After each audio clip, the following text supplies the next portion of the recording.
Next, the ongoing coronavirus threat, the death toll in the U.S. now officially topping 110,000.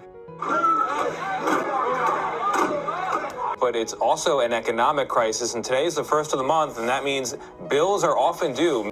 As the nation tackles multiple emergencies, it appears likely we're about to confront another, a very busy hurricane season. Chaos isn't random. In fact, it's explained through chaos theory, which states that within the apparent randomness of chaotic complex systems, there are underlying patterns, interconnectedness, constant feedback loops, and self-organization. Chaos theory, a deterministic model where one change can spark self-organizing. And so you did.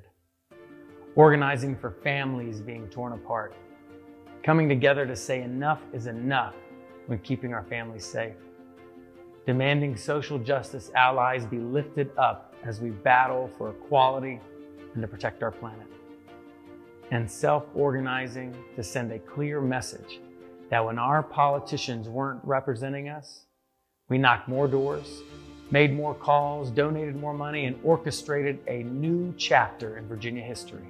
The chaos ushers in clarity. Clarity sometimes weighs on us hard. So if I played 400 rounds of Monopoly with you and I had to play and give you every dime that I made, and then for 50 years, every time that I played, if you didn't like what I did, you got to burn it like they did in Tulsa and like they did in Rosewood, how can you win? How can you win? You can't win. The game is fixed. So when they say, why do you burn down the community? Why do you burn down your own neighborhood? It's not ours. We don't own anything. Other times, it lifts us up when we need it most. That's right. Daddy changed the world. Wait, we don't. He did what? Daddy changed the world. Daddy changed the world. George Floyd's 6-year-old daughter, Gianna, already knows the impact her dad has had on the world. But organizing is demanding.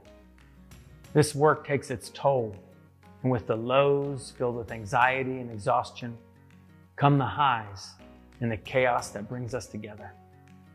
Lifelong friendships and bold new coalitions forged, ready to tell chaos, we own you.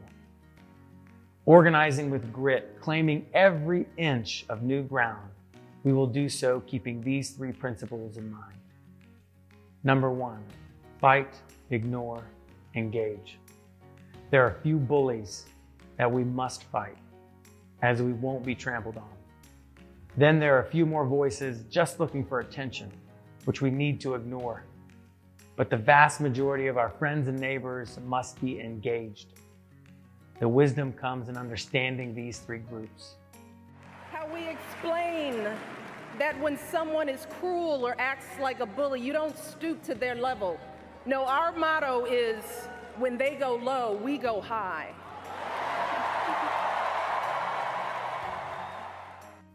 Number 2, act, not react. The world must feel what we stand for, not simply a reaction to the craziness of a tweet or the next headline. While we may not be sure how we got here, the arc of history is bending towards justice, and we must have faith in how we define our future. Number 3, radically empathize. Soon you will hear from singer and social justice advocate Chris Matthews, who will shine her anthem, the battle hymn for an army of lovers, a fitting tribute to the need to channel our own vulnerabilities in appreciating the many paths we all travel. To empathize is not to agree, but to have the courage to look someone in the eyes and feel their journey. This week's experience is about becoming that army. In our session, Owning Chaos, and the many other sessions in the coming days, we will find that even virtually, there is a force to be reckoned with. This he for she is humbled to serve you, but my real drive are my 2 daughters who told me God is a woman, and I'm not dumb enough to argue with them. I can't wait for my 2 daughters to join you soon as we own this chaos. Ladies and gentlemen, I present to you Chris Matthews.